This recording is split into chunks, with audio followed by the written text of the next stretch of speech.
네, 이렇게 12.12 사례에서 보듯 내란과 반란의 가담자들을 확실하게 청산하는 것은 현재뿐 아니라 미래를 위한 일입니다. 그래서 엄정함과 철저함이 담보되는 주체가 맡아야 합니다. 그런데 지금의 국방부는 이해되지 않는 모습을 계속 보이고 있습니다. 계엄버스 탑승자를 징계하기 위해 인력을 선발했는데 전방부대에서 법무관을 파견받아 일을 맡겼습니다. 그런데 그 법무관이 계엄 당시 방첩사에 근무했던 것으로 확인됐습니다. 유선희 기자의 단독 보도입니다. 지난 9일 육군 법무관 단톡방에 공지가 올라왔습니다. 징계 사건 처리를 위한 간사 파견 희망자를 받는다. 대위에서 소령급으로 2명, 단기 법무관도 지원할 수 있다고 적혀 있습니다. 징계를 담당하는 군사법정책 담당관실에 대령과 중령이 넷이나 있는데 사건 파악도 안 된 예하부대 하급자에게 총괄을 맡기겠다는 겁니다. 서울 근무를 희망하는 전방부대 법무관들의 지원이 이어졌고 포천 6사단 소령 법무참모가 간사로 철원 3사단 중위 법무관 등이 지원 인력으로 선발됐습니다. 그런데 간사로 선발된 소령은 12.3 불법계엄 당시 방첩사령부에서 근무했던 것으로 확인됐습니다. 직접 관여를 하지 않았더라도 광범위하게 내란을 기획한 방첩사에 몸담았던 사람에게 내란 징계 총괄을 맡기는 건 부적절하다는 지적이 나옵니다. 특히나 계급이 낮은 이들이 계엄버스에 탑승한 장성, 최상병 사건에 연루된 고위 법무관들을 제대로 징계할 수 있을지도 의문입니다. 앞서 계엄버스에 탔던 김상환 전 육군 법무실장에게 근신 열흘 징계를 내려 국무총리가 나서 징계를 취소하는 초유의 사태를 빚은 징계위 간사의 계급도 소령이었습니다. JTBC가 문제를 여러 차례 보도한 이후 국방부는 엄정 처리를 약속했습니다. 법규에 따라서 신속하고 엄정하게 처리하겠습니다.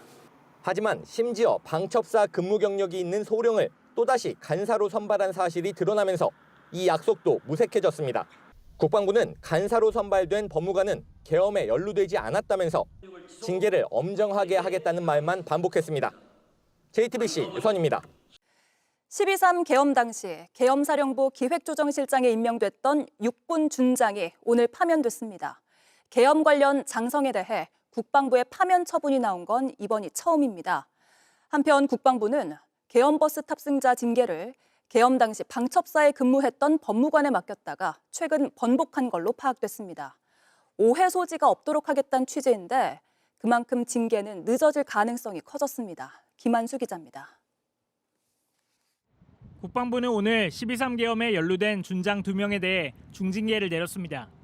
이재식 전 합참 전비태세 검열차장엔 파면, 김승환 육군 군사경찰실장엔 강등 조치를 내렸습니다.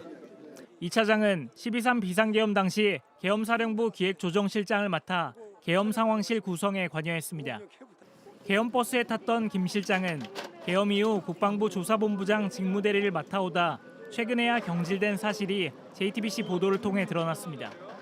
국방부는 일주일 전 이들에 대한 징계일을 열었는데 함께 논의된 여인영 전 방첩사령관과 이진우 전 수방사령관 등에 대한 징계 결과도 곧 나올 것으로 보입니다. 이들과 함께 징계위에 해부된 방첩사 소속 유모대령은 징계 사유 없음 결정을 받았지만 오늘 오전 재심의를 받은 것으로 파악됐습니다. 징계권자인 안규백 국방부 장관이 재심의 요구를 한 것으로 알려졌습니다. 이런 가운데 국방부는 계엄버스 탑승자 징계를 위해 파견된 육군 법무참모 A소령을 원소속 부대로 돌려보낸 것으로 확인됐습니다. 앞서 JTBC는 비상계엄 당시 방첩사에 근무했던 A소령을 징계 업무를 총괄하는 간사로 선발한 것이 부적절하다고 보도했습니다. 그 직후 국방부는 해당 의혹은 사실이 아니란 취지로 반박했는데 이후 슬그머니 파견을 해제한 겁니다. 국방부 관계자는 국민적 관심을 고려하여 오해의 소지가 없도록 하기 위해 파견을 종료했다고 설명했습니다. JTBC 김한수입니다.